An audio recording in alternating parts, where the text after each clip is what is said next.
Assalamualaikum warahmatullahi wabarakatuh. Jumpa lagi bersama saya Hadi di channel Ngulik Sejarah, dan pada video kali ini saya akan kembali lagi membacakan suatu kisah misteri. Yang kali ini cerita yang berjudul Rumah Bekas Makam. Cerita pada kali ini ditulis oleh Manafila. Nah, bagaimana kisahnya? Daripada kita penasaran bagaimana kisahnya, mari kita langsung saja menuju ke ceritanya. Oh ya, sebelumnya nama toko dan tempat sudah disamarkan karena itu privasi dan untuk kenyamanan bersama ya teman-teman. Yuk, daripada kita lama-lama, mari kita langsung saja menuju ke ceritanya.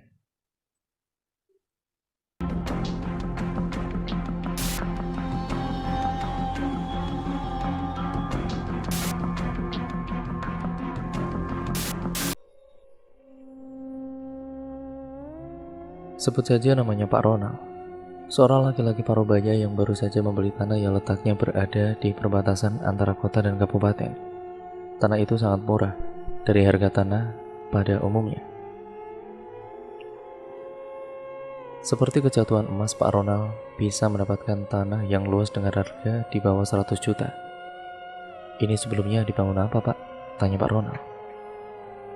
Pemilik tanahnya tersenyum dan melihat Pak Ronald dengan wajah yang serius. Pak Ronald hanya bisa diam saja kalau pemilik tanah tersebut, yaitu kita sebut saja Pak Agus, hanya tertawa melihat dirinya bertanya seperti itu. Sebenarnya apa yang membuat Pak Ronald berniat untuk membeli tanah ini? Jauh loh Pak dari permukiman atau rumah warga lainnya. Coba Pak Ronald lihat, jauh toh? Pak Ronald yakin mau membeli tanah ini? Tanya Pak Agus. Pak Ronald yang mendengar pertanyaan Pak Agus semakin heran dan bertanya-tanya. Jelas, dirinya sangat berniat untuk membeli tanah itu karena posisi tanah yang berada di pojok dan juga akses jalan yang lumayan besar ataupun lebar. Ya jelas toh Pak, keputusan saya sudah bulat. Saya sangat tertarik dengan tanah ini dan memang berniat untuk membeli tanah tersebut, ucap Pak Ronald. Kemudian Pak Ronald pamit kepada Pak Agus dengan membawa senyum yang sangat puas. Pak Agus hanya bisa diam. Sesampainya di rumah, Pak Ronald turun dari mobilnya dan menghampiri istrinya yang sudah berharap kepulangan Pak Ronald membawa berita yang ditunggu-tunggu. Gimana Pak? Sudah ketemu sama yang punya tanah? Ucap istrinya. Pak Ronald kemudian langsung mengangguk. Tadi juga sudah berembuk Bu. Soal harga juga Bapak sudah cocok. Ya dapat murah tak Bu? Tanah harga segitu? Jelas Pak Ronald. Bu Sri, istrinya Pak Ronald pun membalas dengan menganggukkan kepalanya dan tersenyum lega. Memang selama ini mereka masih menetap dengan orang tua Pak Ronald. Maklum mereka berdua sangat sudah sepuh. Jadi tidak tega rasanya Bu Sri dan juga Pak Ronald meninggalkan orang tua mereka seorang diri di rumah yang sangat jauh sekali. Namun beberapa bulan yang lalu ayah Pak Ronald meninggal dunia. Beliau memang sudah sangat lama sekali pengidap diabetes. Hingga akhirnya beliau dipanggil oleh Allah SWT untuk kembali. Keesokan harinya Pak Ronald bergegas ke rumah Pak Agus. Saat itu Pak Ronald sangat pagi sekali berangkat lantaran Pak Ronald harus pergi ke bank terlebih dahulu untuk mengambil uang. Jangan lupa sama berkas-berkas yang harus disiapkan, biar nggak riwa-riwi di jalan, ucap Bu Sri. Pak Ronald tidak menjawab dan hanya mengangguk pelan, dan kemudian mengambil tas yang sudah disiapkan Bu Sri di atas kursi. Aku berangkat Bu. Pagar depan jangan lupa ditutup, ucap Pak Ronald. Iya Pak, ucap Bu Sri dengan pelan. Setelah mengambil uang, Pak Ronald kemudian bergegas keluar bank dan kemudian menuju ke rumah Pak Agus. Di tengah perjalanan Pak Ronald melihat seseorang berpakaian aneh di tengah jalan dengan rambut putih yang tidak teratur, membuat Pak Ronald bertanya-tanya mengapa orang gila dibiarkan begitu saja di tengah jalan dan tidak ada yang menyelamatkan dirinya karena posisinya sangat berbahaya sekali. Dengan rasa kemanusiaan akhirnya Pak Ronald meminggirkan mobilnya dan kemudian berjalan mendekati laki-laki tersebut dan berniat untuk menolongnya berjalan ke pinggir jalan. Saat pada kala itu Pak Ronald mencoba menyeberang, dia terkejut lantaran orang yang dilihatnya tadi sudah menghilang dan tidak ada di sana. Pak Ronald kebingungan dan sibuk mencari hingga dia tidak menyadari bahwa posisi dirinya berdiri itu berada di tengah jalan raya. Suara klakson terdengar dari belakang tubuhnya hingga dia sadari bahwa sebuah mobil sudah hampir menabraknya. Untung saja mobil itu segera berhenti dan tidak melukai dirinya. Pak Ronald terlihat digandeng oleh seorang laki-laki ke pinggir jalan. Pak Ronald masih dengan tangan bergetar dan tidak bisa berpikir tenang. "Jenengan kok di jalan itu gimana sih Pak? Kok di tengah jalan begitu itu?" ucap laki-laki yang menolongnya. Pak Ronald yang mendengar pertanyaan laki-laki itu hanya bisa menghela nafas yang panjang. "Tadi saya melihat orang gila ada di tengah jalan. Orang berambut putih, tidak teratur dan memakai baju serba hitam. Kupikir kasihan sekali tidak ada yang menolong orang itu untuk berjalan ke pinggir. Jadi saya berinisiatif untuk menolongnya," jelas Pak Ronald. Setelah meminum sebotol air putih, Pak Ronald berpamitan ke laki-laki yang menolongnya dan kemudian berjalan mendekati mobilnya lagi. Pak Ronald kemudian tancap gas ke rumah Pak Agus. Sudah sangat siang sekali dan molor beberapa jam dari jadwal janji untuk bertemu. Setelah sampai di rumah Pak Agus, Pak Ronald menceritakan apa saja yang sudah terjadi ketika ia menuju ke rumahnya. Pak Agus hanya terdiam dan mendengar cerita dari Pak Ronald. "Jenengan beneran mau membeli tanah itu, Pak?" tanya Pak Agus. Mendengar pertanyaan dari Pak Agus yang seperti itu, Pak Ronald kemudian memasang wajah yang sangat serius. "Saya sangat ingin membeli tanah itu, Pak. Sudah saya niati dengan istri saya juga. Ya, istri saya juga sangat suka sekali dan jatuh hati dengan tanah itu. Saya tidak bisa mengurungkan niatku," jelas Pak Ronald. Pak Agus yang terinspirasi oleh Pak Ronald yang sangat yakin untuk membeli tanah itu akhirnya bercerita tentang desas-desus warga bahwa tanah yang akan dibeli Pak Ronald sudah ada makamnya.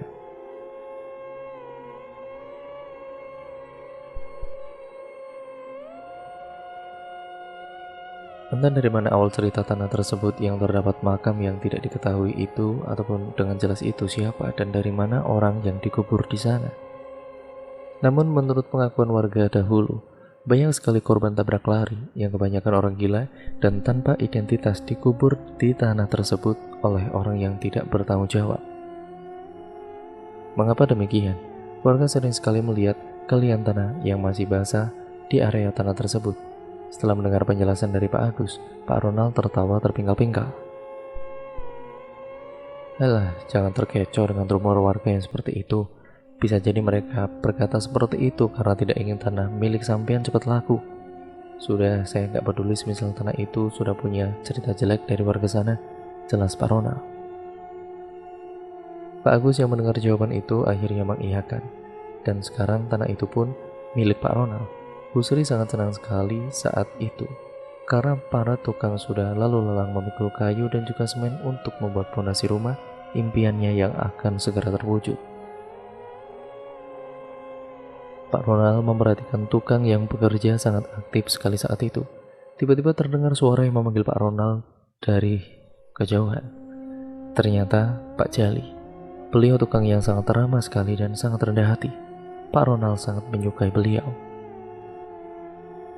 Pak Ronald, jenengan coba kesini Pak. Ada ini loh Pak," ucap Pak Jali yang sedikit gugup dan bingung.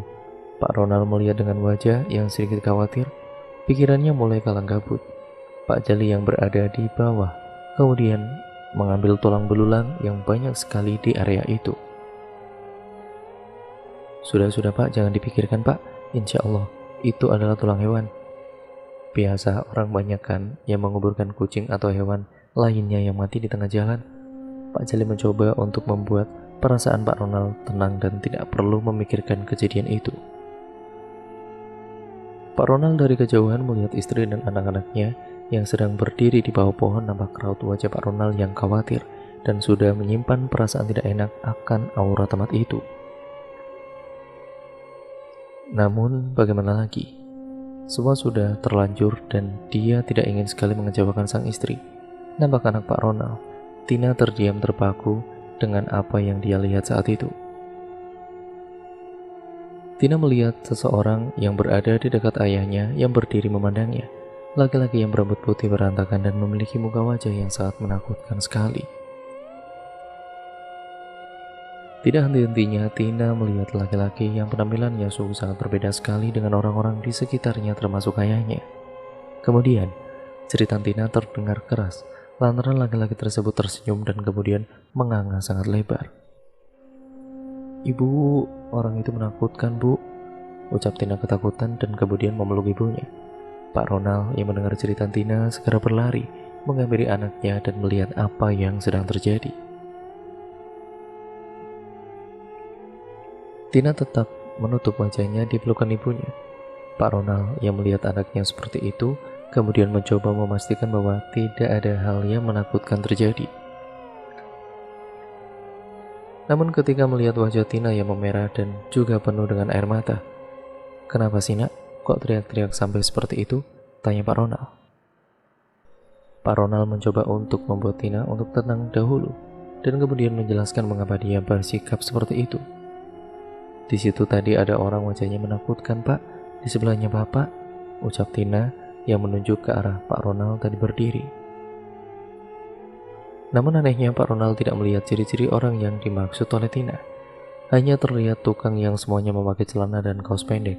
Pak Ronald memikirkan kejadian itu dan mulai merasa ragu untuk tinggal di sana jika rumah tersebut sudah jadi. Apa tidak mengerikan jika sudah terlihat tanda-tanda yang sangat seram seperti itu di sana? Entah mengapa hati Pak Ronald menjadi selemah ini sekarang. Mengapa kemarin dia tidak merasakan hal itu? Sebenarnya pertanda apa ini? Mengapa terdapat tulang belulang di tanah itu? Apakah yang diceritakan oleh Pak Agus itu benar adanya? Apakah rumor yang diceritakan warga sekitar mengenai tanah itu memang nyata? Pak Ronald sedang dalam pilihan yang sangat berat. Di satu sisi dia tidak tega jika mengurungkan niat untuk menjual lagi atau membiarkan bangunan itu tidak rampung. Semua itu karena sang istri memang sudah jatuh cinta pada tanah itu. Namun tiba-tiba saja terdengar suara cangkir yang diletakkan pada meja di sampingnya. "Alhamdulillah ya Pak, rumah yang kita idam-idamkan akan segera terjadi," ucap Bu Sri. Pak Ronald dengan gaya diamnya dan juga gaya tenangnya juga mengambil cangkir itu dan meminum teh yang berada di dalamnya. "Bu, nggak tahu kenapa kok perasaanku nggak enak ya soal rumah baru kita ini," ucap Pak Ronald. Bu Sri yang mendengar suaminya tiba-tiba berkata seperti itu membuat wajahnya yang awalnya ceria menjadi terdiam dan sedikit terlihat kecewa. "Loh, kok tiba-tiba berkata seperti itu, Pak?" ucap Bu Sri. Pak Ronald yang mendengar suara datar istrinya hanya mengelus dada dan juga mengeluarkan napas pelan dan nampak rasa menyesal sudah keluar dari mulutnya. Bukan begitu, Bu. Takutnya misal kamu jauh sama ibu terus ya jadi nggak kerasan. Kan sudah lama tinggal sama ibu," ucap Pak Ronald. Meskipun dia memberikan penjelasan yang sedikit aneh, tidak masuk akal seperti itu, dia mencoba bersikap seolah-olah ingin juga segera memiliki rumah sendiri. Semenjak ucapan Pak Ronald yang merasa tidak nyaman dengan adanya rumah impiannya, Bu Sri nampak muram sekali. "Bapak berangkat dulu, Bu. Besok jangan lupa pindahan," ucap Pak Ronald. Bu Sri hanya mengangguk pelan. Pak Ronald paham sekali dengan sikap istrinya yang kemudian dingin seperti itu. Hari pun berlalu. Tiba waktunya mereka untuk mendiami rumah yang sudah mereka bangun selama ini. "Bu, Sri pamit ya. Ibu di sini baik-baik. Sudah ada Dika. Besok nemenin ibu di sini. Ibu gak akan sendirian," ucap Bu Sri kepada ibu mertuanya. Ibunya yang duduk seperti tidak mendengarkan perkataan Bu Sri saat itu. Ibunya sedang menatap sesuatu di balik pagar. Bu Sri yang penasaran apa yang dilihat oleh ibunya kemudian menoleh barangkali ada tetangga yang datang dan dirinya tidak tahu. Namun Bu Sri menoleh dan juga melihat ke arah pagar. Dia tidak melihat siapapun yang berada di sana. Akhirnya Bu Sri mengabaikan hal itu. Dia kemudian memanggil suaminya yang masih berada di dalam. "Pak, ayo Pak. Tina, cepat pamit pada nenek," ucap Bu Sri. Kemudian Pak Ronald dan juga Tina keluar dan Tina berpamitan kepada neneknya. Bu Sri turun dari mobil dengan sangat senang. Melihat rumah barunya yang sudah jadi dan hawa sejuk juga ketenangan menyelimuti dirinya. "Masya Allah, tabarakallah, akhirnya rumah yang selama ini aku inginkan sudah terwujud. Matur suwun Gusti," ucap Bu Sri sangat semangat sekali. Namun ketika hendak berjalan cepat menuju ke arah pintu rumahnya, kaki Bu Sri terperosok ke dalam tanah yang lumayan dalam. Jika diukur dalamnya hampir sepanjang sikut tangannya. Pak Ronald yang melihat istrinya terjatuh sontak langsung berlari menghampiri. Pelan-pelan tuh Bu, kalau jalan kok nggak lihat-lihat, ucap Pak Ronald. Pak Ronald menyadari bahwa Tina belum juga turun dari mobil. Dirinya kemudian mendekati mobilnya dan melihat dari luar kaca. Tidak turun nak, kenapa? Tanya Pak Ronald. Tina hanya menggelengkan kepala, raut wajah yang sangat takut melihat. Tidak turun nak, tanya Pak Ronald. Tina hanya menggelengkan kepalanya, raut wajah yang sangat takut terlihat semakin keluar dari wajahnya. Dia tetap menggelengkan kepalanya dan menolak untuk turun dari mobil. Pak Ronald yang melihat anaknya bertingkah seperti itu hanya bisa memaklumi dan membiarkan Tina berada di dalam mobil. Pikirnya nanti juga Tina akan turun sendiri. Bu Sri kemudian membuka pintu rumah barunya. Namun belum juga dia melangkahkan kakinya ke dalam rumah, tercium bau bangkai yang sangat busuk sekali. Tak hanya Bu Sri yang menciumnya, Pak Ronald yang baru saja melihat pintu rumah terbuka mencium bau bangkai yang sangat menyengat sekali. Pak Ronald segera masuk dan melihat apakah ada bangkai tikus atau binatang lainnya dalam rumah. Aneh sekali karena sebelum mereka pindah, selama 2 hari penuh Pak Ronald sudah menyuruh orang untuk membersihkan rumahnya sebelum mereka tinggali. Namun mengapa rumah yang katanya sudah bersih tercium bau bangkai yang sangat tidak enak sekali.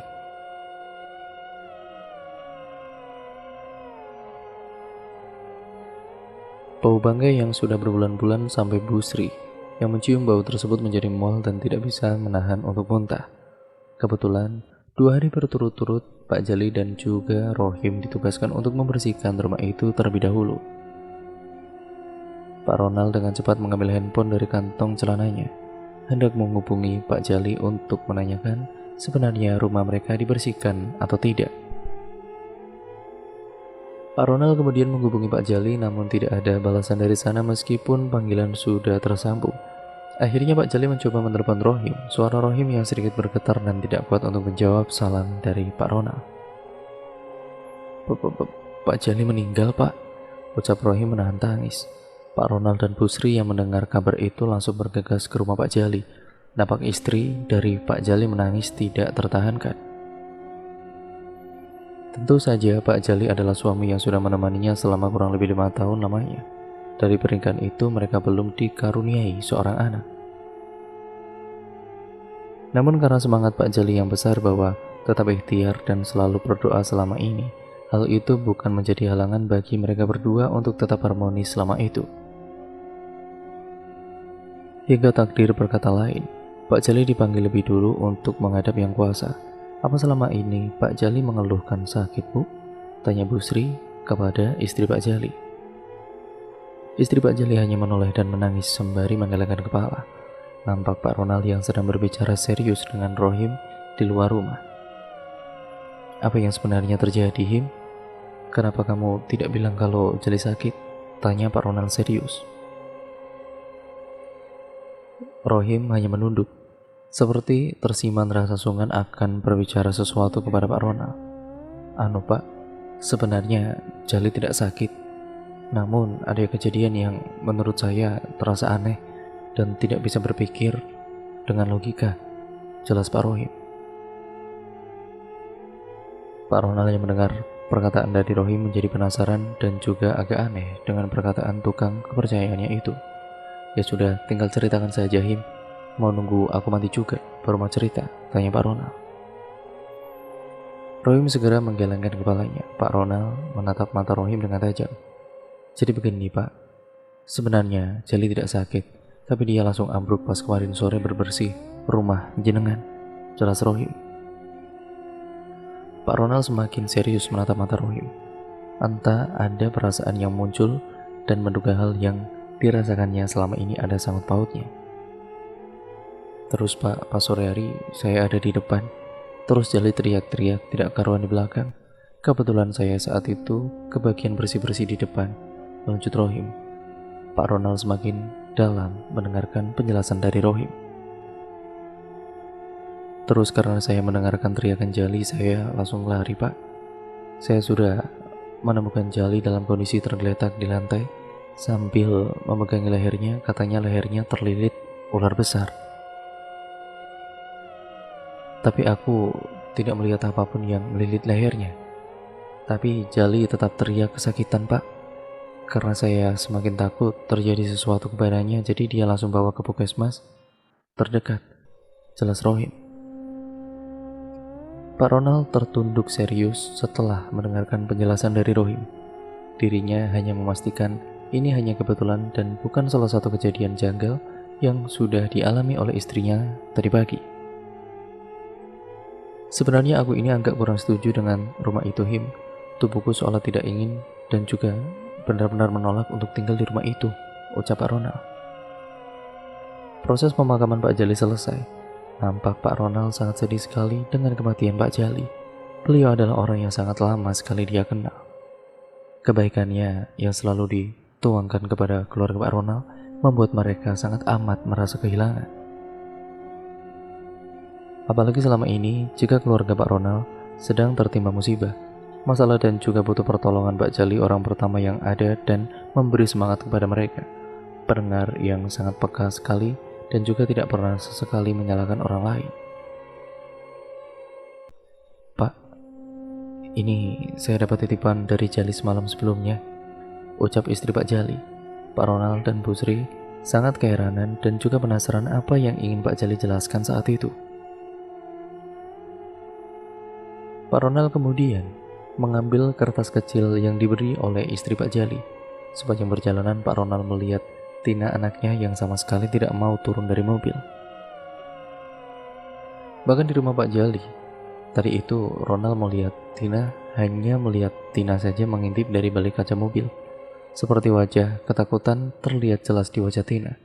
Namun Pak Ronald tetap biasa saja dan menganggap tidak ada apa-apa. Kita balik ke rumah tadi, Pak, tanya Tina. Pak Ronald dan Bu Sri yang tiba-tiba mendengar Tina berkata demikian tiba-tiba terkejut. Bu Sri yang mendengar anaknya berkata seperti itu kemudian dia balik badan. Itu rumah kita, Nduk. Kok Tina ngomongnya begitu? Ucap Bu Sri. Tina melihat ibunya yang sedang melihatnya dengan serius hanya bisa membalas dengan malas. Rumah banyak setannya, ucap Tina dengan santai. Pak Ronald hanya membalas dengan senyuman ringan dan tidak banyak bicara. Ucapan dari Tina itu hanya menambah beban pikirannya. Entah mengapa ucapan Tina itu membuat rasa yakin dalam hati Pak Ronald semakin kuat. Sesamanya di rumah, Pak Ronald membuka pintu mobilnya. Bu Sri terdiam sepanjang perjalanan dan tidak banyak bicara setelah mendengar perkataan dari Tina. Tidak perlu dipikir sampai serius begitu, Bu. Namanya juga anak kecil kan kalau ngomong asal jeplak, ucap Pak Ronald. Bu Sri hanya mengangguk dan juga membalas senyum yang malas. Mereka berjalan bertiga dan juga hendak masuk ke rumah. Pak Ronald yang merasa aneh dengan Tina pun hanya bisa melihat dengan aneh. Tina cukup tenang dan juga santai sekali raut wajahnya saat itu. Tidak ada tanda-tanda ketakutan dan juga khawatir akan sesuatu yang ada di sekitarnya. Alhamdulillah sudah sampai. Tapi kok baunya wangi begini ya? Perasaan tadi pagi baunya gak enak banget, ucap Pak Ronald. Bu Sri yang merasa ada yang aneh juga terkejut dengan bau bangkai tadi pagi yang hilang itu. Tidak tercium aroma yang mengendurkan. Bau yang membuat dirinya tadi muntah sekarang menjadi wangi sekali dan sangat manis. Entah mengapa Bu Sri seketika bahagia dan merasa tenang sekali. Pak Ronald dan juga Bu Sri berjalan menuju kamar tidur mereka. Begitu juga dengan Tina saat Tina berjalan menuju kamar tidurnya yang berada di atas. Tina dengan jelas mendengar suara perempuan yang sedang bernyanyi, melantunkan lagu tentang seorang ibu yang menimang anak kecil untuk tidur. Merdu dia melihat ibunya yang raut wajahnya tidak memunculkan sedikit rasa curiga.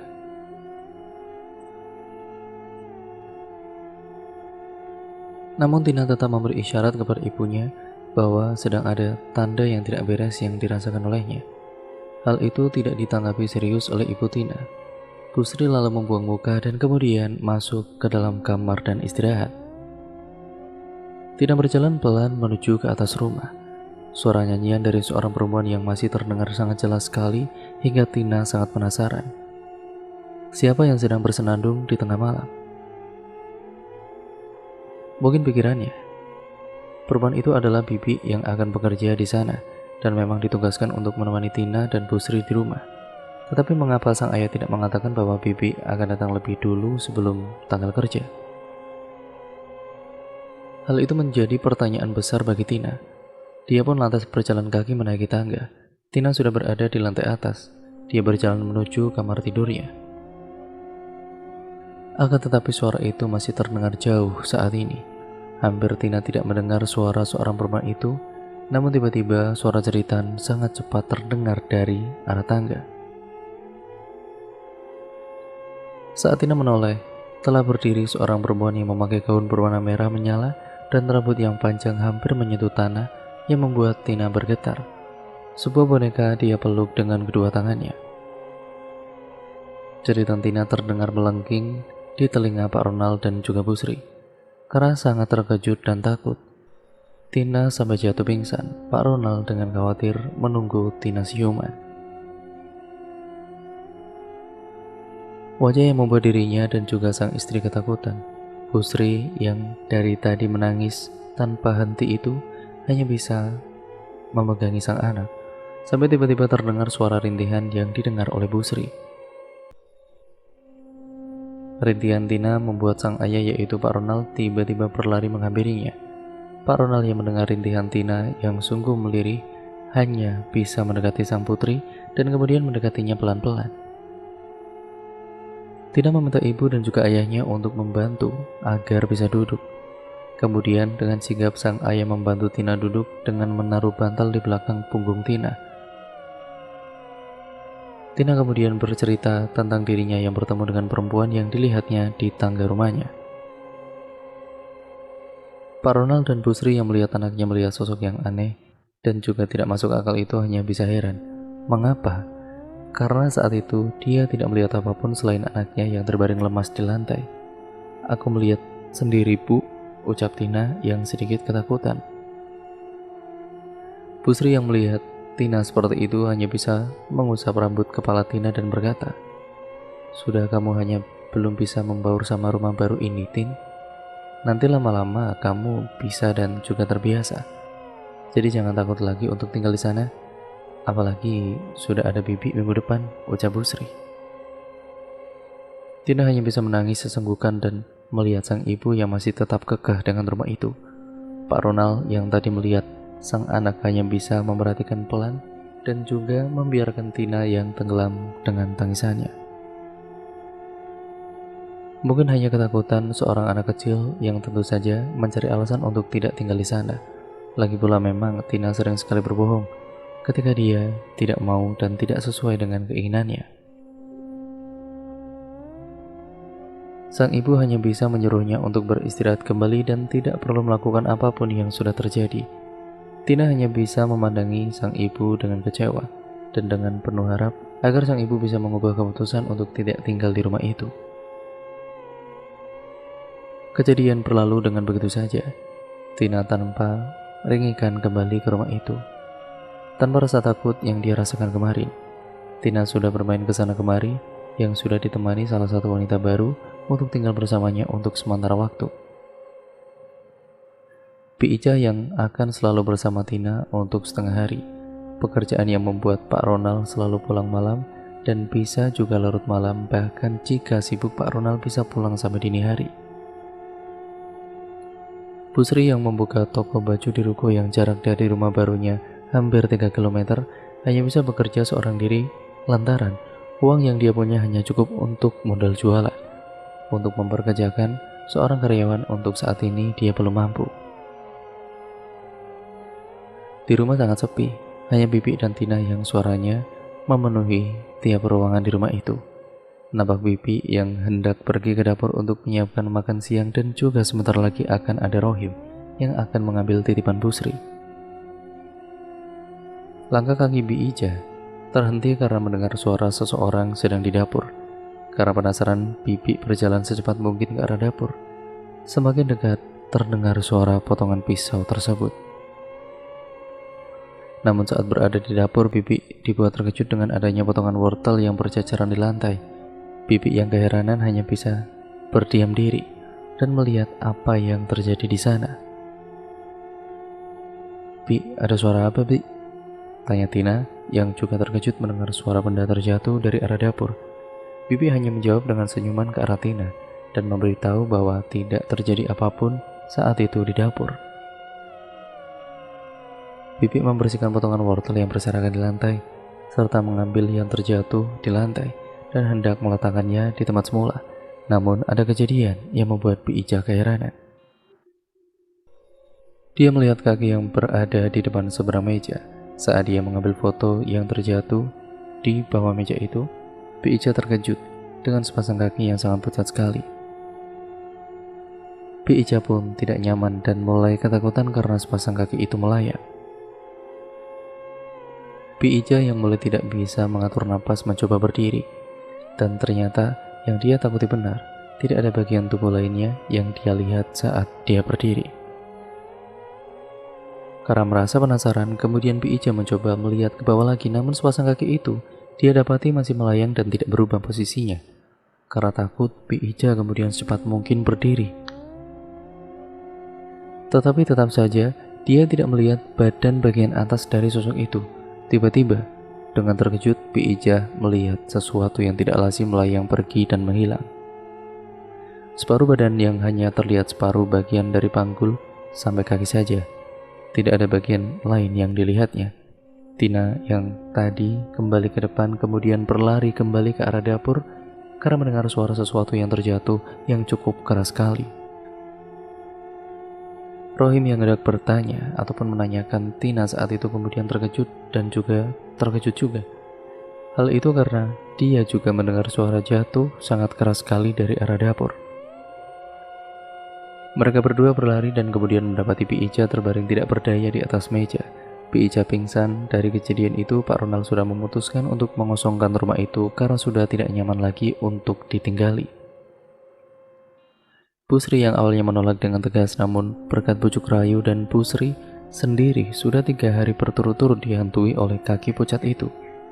Serta Tina yang setiap malamnya selalu dihantui dengan suara-suara kidung seorang perempuan. Akhirnya memutuskan untuk pindah. Dan cerita pun akhirnya selesai sampai di sini ya teman-teman. Terima kasih untuk kalian semua yang sudah menyimak video kali ini dan cerita kali ini. Jangan lupa like, comment, dan share video kali ini sebanyak-banyaknya. Dan jangan lupa untuk kalian subscribe untuk kalian yang belum. Dan nyalakan tombol lonceng notifikasinya agar kalian tidak ketinggalan video terbaru selanjutnya dari channel ini. Sekian dan terima kasih, kurang lebihnya mohon maaf. Yang terbaik yang terkandung dalam cerita kali ini, semoga kalian bisa mengambil hikmah dan sisi pembelajaran yang positif. Yang buruk kalian buang jauh-jauh ya teman-teman. Terima kasih atas perhatian kalian dan sampai jumpa di video selanjutnya. Wassalamualaikum warahmatullahi wabarakatuh.